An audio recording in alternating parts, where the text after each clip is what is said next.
Creatures of the night. Let's talk Rampage now. We start off with our opener, which was Lee Moriarty versus Jon Moxley. And if you ask me, this is the only match that I actually would recommend. It's like sitting through from top to bottom. This was excellent. Excellent. And I'm just like, holy moly. Y'all in the back. If y'all not taking notice of what Lee Moriarty can do, then y'all blind. Something's wrong with your eyes. He gave Jon Moxley the business in this match, which I really wasn't expecting. I know how great Lee Moriarty is, but at the end of the day, you can book something to look a completely different way compared to how someone really is in the ring. And I was just like, I don't know how much we're going to get out of Lee Moriarty, but we got exactly what we needed from him, and he looked absolutely amazing. At times, Lee Moriarty's technical style has forced Jon Moxley to go from that brawler style to also getting technical too. And Jon Moxley's like, bitch, you know I can get technical in the ring too, huh? And it just became really competitive with these two. And no matter what Jon Moxley would do to Lee Moriarty, Lee would always persevere through everything. Like, his resilience really made this match feel like it was never ending, because no matter what, he was ready to kick out. He was ready to counter out of something and really try to keep Jon Moxley from winning this match. Now, we do have Shane Taylor, who is ringside. Shane Taylor had a match against Jon Moxley on Collision on Saturday and obviously did not take the win. And Shane is just hoping that his buddy will take the win this time for Shane Taylor Production. And he even get into, a little staring match with Jon Moxley outside the ring. Like, these two obviously are not liking each other right now, especially since Shane did take that loss on Saturday. The match continues, and I'm absolutely blown away with Lee Moriarty. Everything I've been saying about Lee, you'll definitely see in this match. Jon Moxley takes the win here by choking out Lee Moriarty. And for him to really be successful with choking him out, because he did go for the bulldog choke. I believe 2 or 3 times in this match. He's tried to, lock some submissions onto him. And Lee, being a technical wrestler, obviously is going to counter out of all of those things. So the only way he was really able to make sure he got Lee to tap was to apply that choke while Lee's on his, laying on his stomach, and he is laying on Lee's back. So really restricting his move so that he would not be able to tap. And that was the best way for Jon to take that win. Now, after the match, Jon is like, all right, real recognize real. I'm going to give you a handshake because, you really put me through the test. You gave me a really great match. He goes to shake Lee's hand, and Lee is looking like he's thinking about it. Maybe, maybe not. And then here comes Shane Taylor out of the blue going to attack Jon Moxley. And the both of them attacks Jon Moxley, pretty much giving him that BCC treatment, like how they be stomping on everybody and everything. They're doing the same thing like how they would do to others. And I'm just like, you know what? I'm not going to worry about it. The boys are going to come out and help Moxley. No, they didn't. They did not come out and help Moxley, which really surprised me. I was like, wow, where is everybody? So no one came to help Jon Moxley.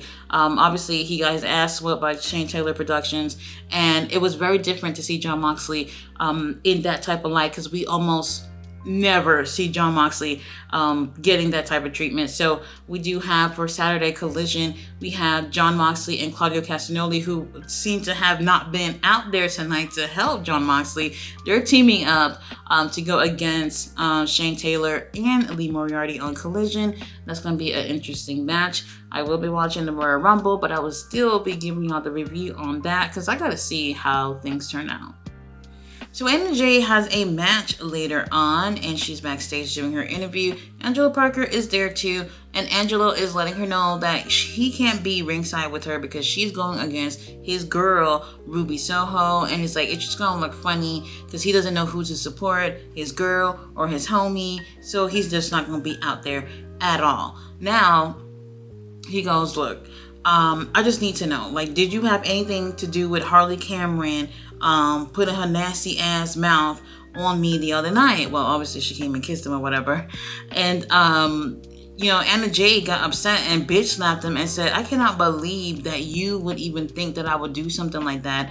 And then she said that she was done, that she was, gonna do things on her own from on now. So it looks like she's outside getting out of that group with the other guys or whatnot that used to be in Jericho Appreciation Society. I can never say that shit. And to be honest, okay, that probably would be the best case scenario for her anyway. I kind of feel like they all need to split, but it is what it is. I don't know. And you know what? Angela Parker and Ruby, they playing them off to be like boyfriend and girlfriend. And really, I haven't really seen anything from them, to be honest, that really look like boyfriend and girlfriend. But it is what it is. I don't know. I guess I don't care. Now, they do also announce that we're going to get 4 CMLL wrestlers, and they're going to be giving us a closer look at them on Collision. So we'll get a chance to see some more info on that on Saturday. Now, we have Takeshita versus Christopher Daniels. This is one of those things where it's just like, hey, Takesha's still employed. Well, let's put him in the ring for a few minutes so you can remember that he is part of this company. And I'm just going to be honest, like the Don Callis family, I actually like that group. I just don't know when we're going to see the payoff.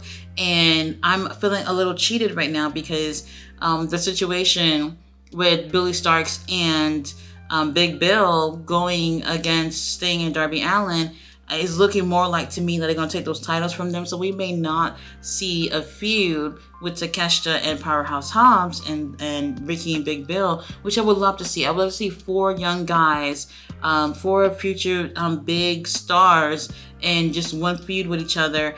And unfortunately, it doesn't look like we're going to get something like that. But we'll see. Time will tell. Now, Takesha's in the ring with Christopher Daniels. Christopher Daniels, he's always putting people over. He's one of the producers over there. He's one of those ones that is really trying to help. And I believe, shape up these young guys or whatnot to bigger and better things. And I knew he was definitely not going to take the win here. So Takesha does win. And Takesha looks absolutely amazing here. But this was short. This was just one of those things to just really remind you what Takesha can really do. And I just feel like it's not enough at this point. We really need to see more. After the match, we do have the whole Don Callis family in the ring. Kyle Fletcher's over there. Uncle Don's over there. Takesha, obviously. Big, black, jacked.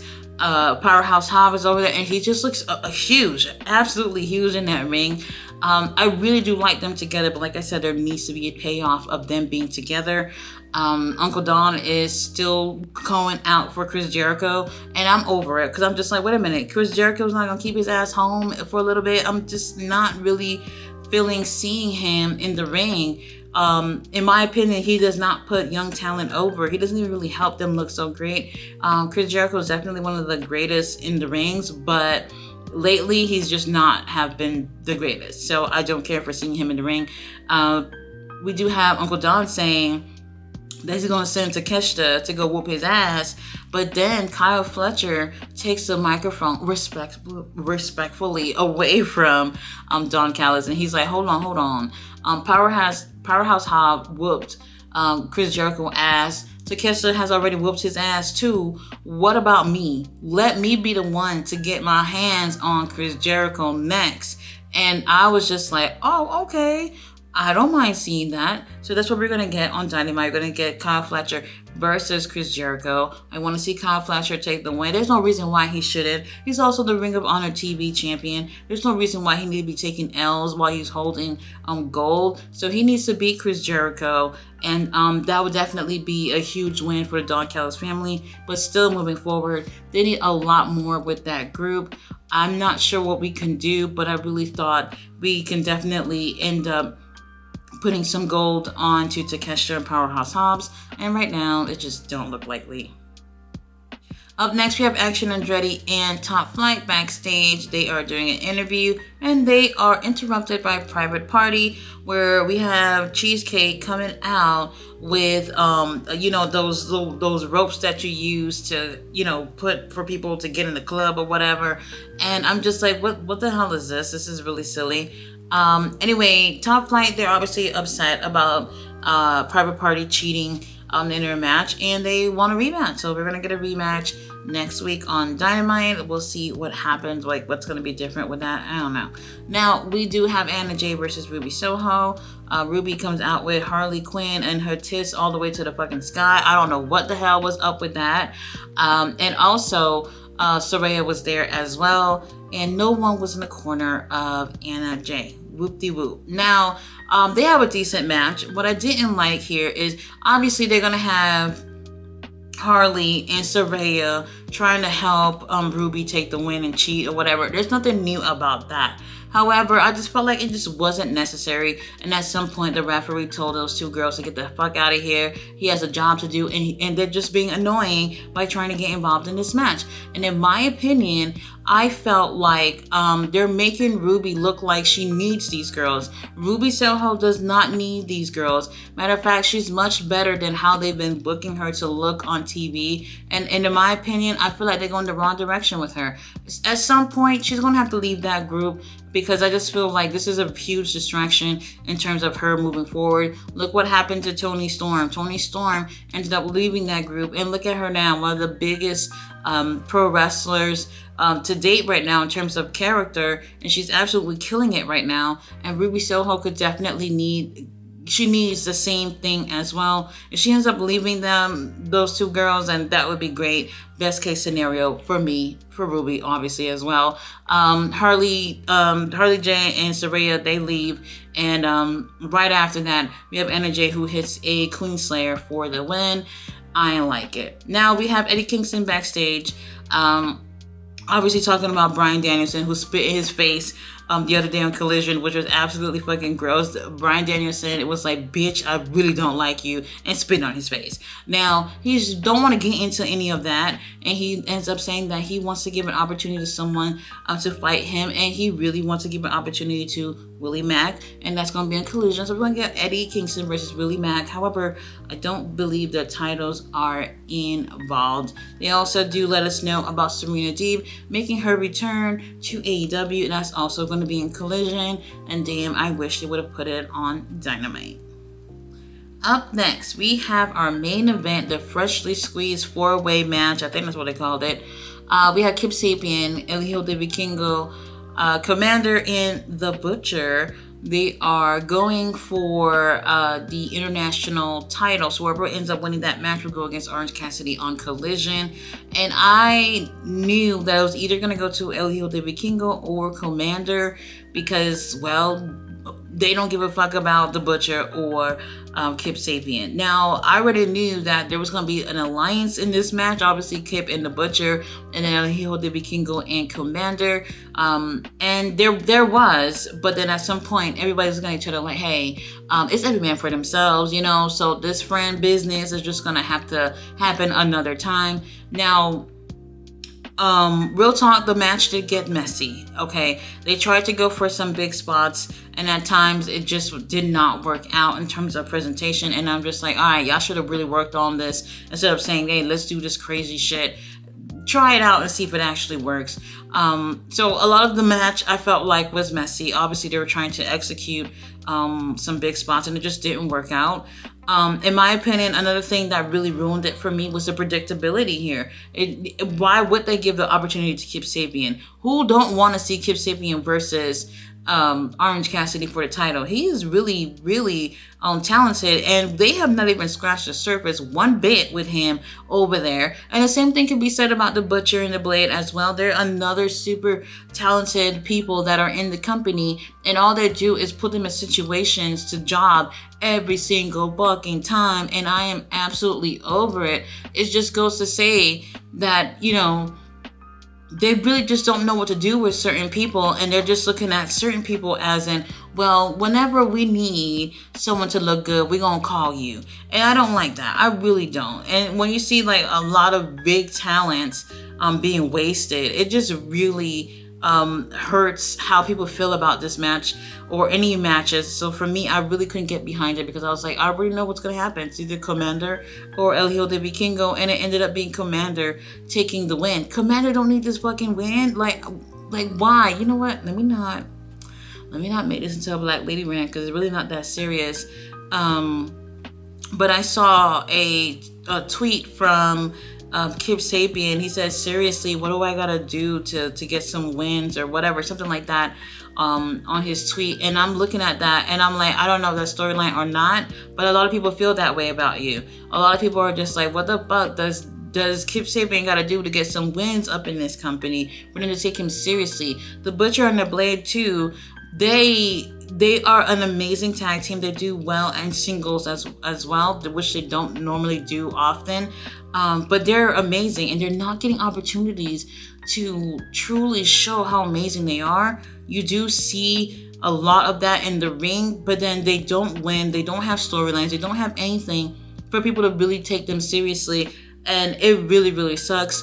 Tony Khan, he really needs to get it together with how he's booking these people, because some people are just going to be jobbing until the start of their contract to the very end of it if they don't already ask for their release. I know Kip and Penelope, they they renewed their contract a few months ago. I don't know how long that's for, but it's like, come on now. This is crazy. I don't know if I would have re-signed after them doing basically shit with them already, and they're continuing to do the same thing too. People are bored of seeing the same people on top, and it's just like, come on, we gotta make some changes. We can't keep seeing the same people taking wins and wins and wins every single time. It's fucking boring. Tony Khan, fix it. Guys, thanks so much for watching my review. The only match I really, really recommend is the opening match with Lee Moriarty and Jon Moxley. Is very good. I hope they keep it up with Lee Moriarty, because he really showed something special tonight, and I've been saying it for the longest that he's really, really amazing in the ring. He needs a lot more attention in AEW, and it would be great to see him join BCC, like Bryan Danielson said at the start of Blackpool Combat Club. But guys, thanks so much for watching my review. I'll be back tomorrow with Royal Rumble, and obviously I'll be back with the AEW Collision review. See you then. Bye.